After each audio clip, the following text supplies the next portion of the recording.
मी काय करते, काय सांगू तुम्हाला मी काय करते. हे लय डोक्याला झंझट आहे.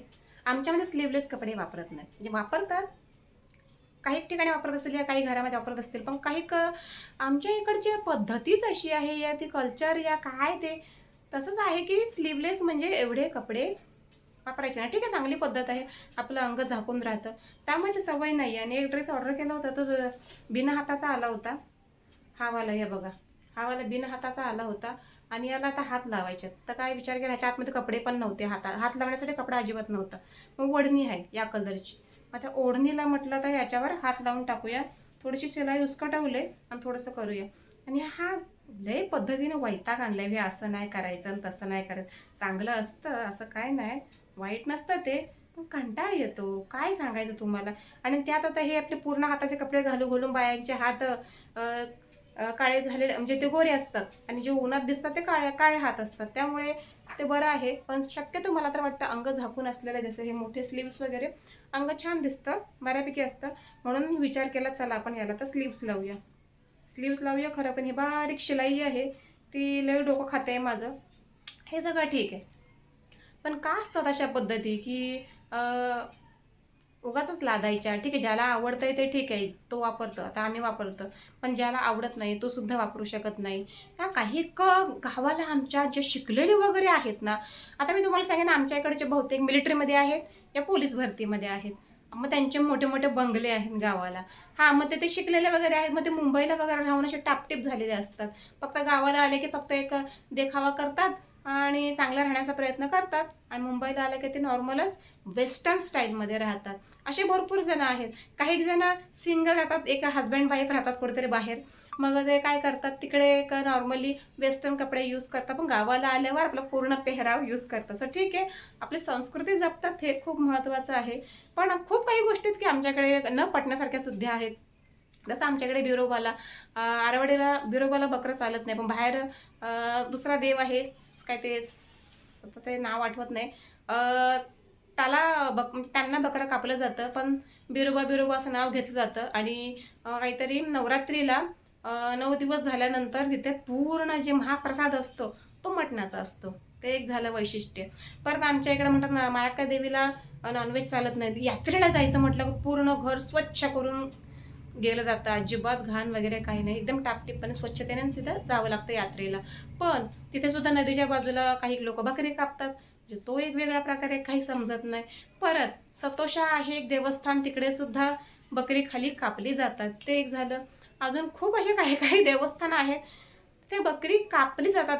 आमचं जे नागोबा देवस्थान आहे कुलदैवत, तिथे सुद्धा बाहेर बकरं कापलं जातं. हे एक कमाल वाटतं. म्हणजे एका साईडला आव आणायचा की ह्या देवाला चालत नाही, एका साईडला कापायचं. तर ठीक आहे, काही आमच्या इकडे आता ते प्रथा आहे, आम्ही धनगरच असल्यामुळे आता ही प्रथा आहे. आणि उलट धनगर असल्यावर बाळूमामांनी काय सांगितलेलं आहे की अजिबात मुक्या जनावरांचा बळी घ्यायचा नाही, पण ते आमच्यामध्ये सर्रास ते केलं जातं. सो त्याला काहीच करू शकत नाही, परंपरा येत आलेली आहे. बाळूमामाला पण जातात, पायाही पडतात, आणि इकडे येऊन काही प्रॉब्लेम आला तर बकरीही कापतात. तर सगळं काही चाललेलं आहे. चालतं न चालतं हे असंच माणसांप्रमाणेच आहे. माणसं सुद्धा तोंडावर गोड बोलतात आणि मागून कटू बोलतात. अपेक्षा असते की आम्ही त्यांच्या समोर जावं, तिची गाठीभेटी घ्याव्यात, आणि गाठीभेटी घेतल्यानंतर मागून टोमणे दिले जातात, वाईट साईड बोललं जातं की लई शहाणी आहे, लई मोठेपणा करते, काही येत नाही तिला, उगाच असं तसं काय, या काही येत नाही त्याला, ह्या अशा प्रकारे काहीतरी बोललं जातं. आणि आपण इग्नोर केलं की अजूनच वाईट बोललं जातं. त्यापेक्षा माइंड शांत ठेवायचं, आणि समोरून एखादा आला तर आता मला सवय लागली इग्नोर करायची, मी इग्नोर करते. काय बोलायचं, काय बोलायचं. पण असं स्माईल देऊन आपण निघू शकतो, ठीक आहे. ती एक चांगली गोष्ट असते जेणेकरून समोरचा आपल्याशी निगेटिव्ह राहणार नाही. एक स्माईल द्यायची, स्माईल द्यायची, बाकी काय नाही. सगळं असं आहे. पण टेन्शन एकच येतं, ह्या सगळ्या मधून जाताना आपल्या मुलांना काही गोष्टींचा त्रास होतो. पंखा बंद आहे भाई, गरम होते. आपल्या मुलांना काही गोष्टींचा त्रास होतो ना, हे बघवत नाहीये. ऑब्व्हियसली चिमूला त्रास होतोय, कारण चिमू भले छोटी आहे पण ती डोक्याने खूप मोठी आहे. तिला समजतं की आपलं घर नाही, आपण भाड्यानं राहतोय. दर महिन्याला येऊन म्हणजे ते मालक आहे ते भाडं घेऊन जातात, आपल्या खिशातले पैसे ते घेऊन जात आहेत. आणि तिला सगळं समजतं, आपलं घर आहे की नाही आहे सगळं ती विचारते. आणि तिला हेही समजतं की 5-5 महिन्याने आपण भाडं देत नाही आहेत, आपण उशिरा भाडं देतो, आपण एकदम भाडं देतो. ती एक गोष्ट आहे तिला समजतं. आणि सगळ्यात महत्त्वाचं, जेव्हा एक मालक येऊन कधी कधी थोडंसं, आम्हाला तर अजूनही प्रेशर दिलं गेलं नाही आहे भाड्यासाठी, पण थोडंसं जरी काय बोललं का की ते डोक्यात येतं की हां ते बोलत होते की आपण रेंट नाही दिलेलं आहे, हे ते ह्या गोष्टी नाही समजतं. पण खरंच एक इच्छा आहे, खूप खूप खूप इच्छा आहे. काय माहिती आम्ही किती वर्ष जगतो या किती वर्ष जगत नाही, पण म्हातारं होईपर्यंत का होईना स्वतःचं हक्काचं घर खरंच व्हावं. भीती खूप वाटते, कारण काही नशिबाचा भरोसा नाही आहे. नवऱ्याचे 2 ऑपरेशन झालेले आहेत. वाईट वेळ येता येता राहिलेली आहे. खूप म्हणतात ना रिस्की वेळ निघून गेलेली आहे. सांगता येत नाही का आता त्या गोष्टीला 2 वर्ष झाले म्हणा ऑपरेशनला, पण नाही नशिबावर भरोसा राहिलेला नाही आहे आता. कारण काही चांगलं व्हायला गेलं ना की लगेचच वाईट होतं. थोडंसं काय आत्ता पण काही क्षणात मी व्हिडिओ बनवायला घेतला आणि ट्रायपॉड खाली पडला आणि त्याचं लगेचच तर ब्लूटूथ निघाला. तर ते नवऱ्याला आल्यावर सांगायचं म्हटल्यावर लय मोठं डोक्याला टेन्शन आहे. काहीही काम करायला गेलं का थोडंसं बाहेर आपण कुठल्या कामाला गेलं की ते पॉझिटिव्ह असतं, पण काय माहिती कुठून काय चांगलं चांगलं चालत असतं ना पॉझिटिव्ह तो कुठेतरी काहीतरी निगेटिव्ह येतं. आता काही जण म्हणतात की ही जगाची रीत आहे, चांगलं होतं आता वाईट होतं, पण प्रत्येक वेळी का होतं हे कळत नाहीये. प्रत्येक वेळी कामं होता होता बिघडतात. काही लोकांची अजिबात बिघडत नाही, क्लिअर कामं होतात.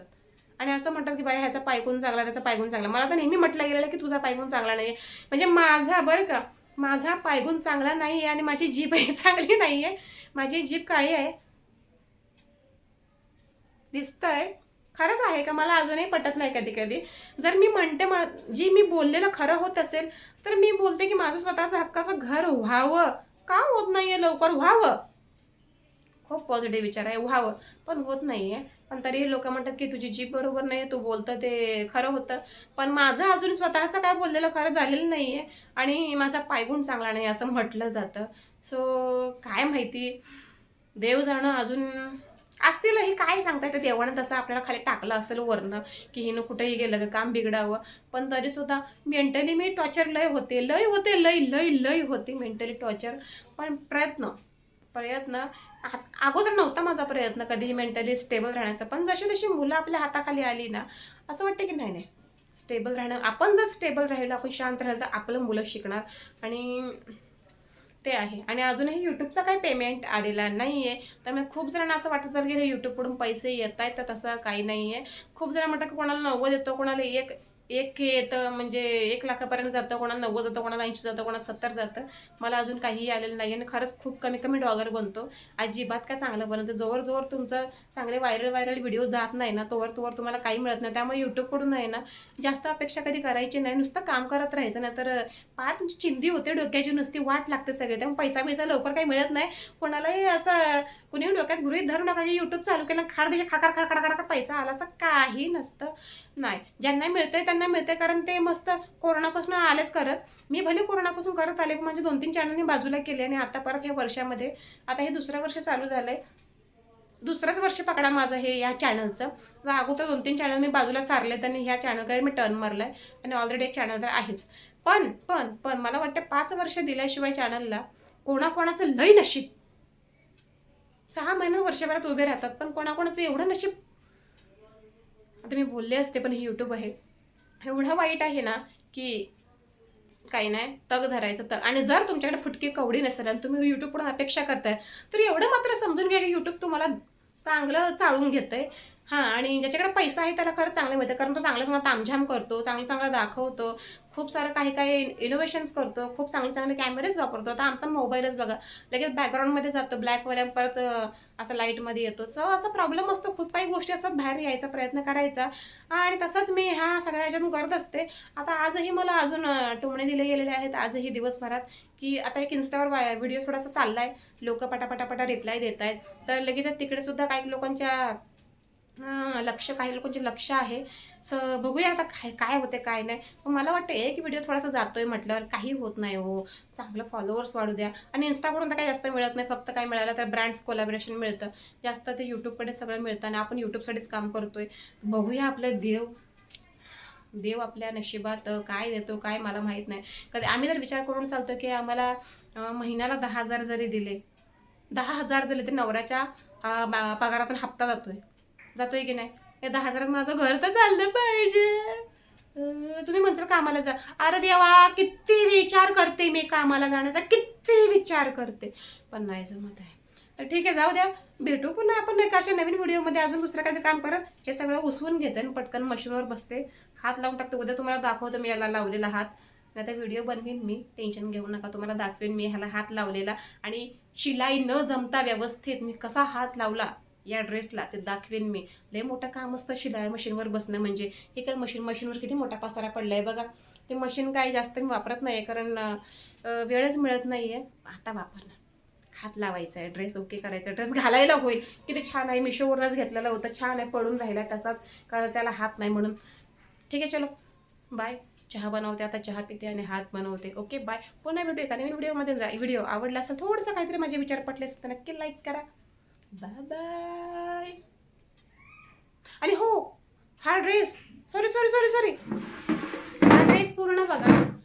बघितला, हा ड्रेस आहे. हा पण मी मिशोवरून घेतलेला आहे, तुम्हाला दाखवते. Just weight. हा ड्रेस आहे की नाही छान. सो हा ड्रेस मी घेतलेला आहे मिशोवरून, छान आहे.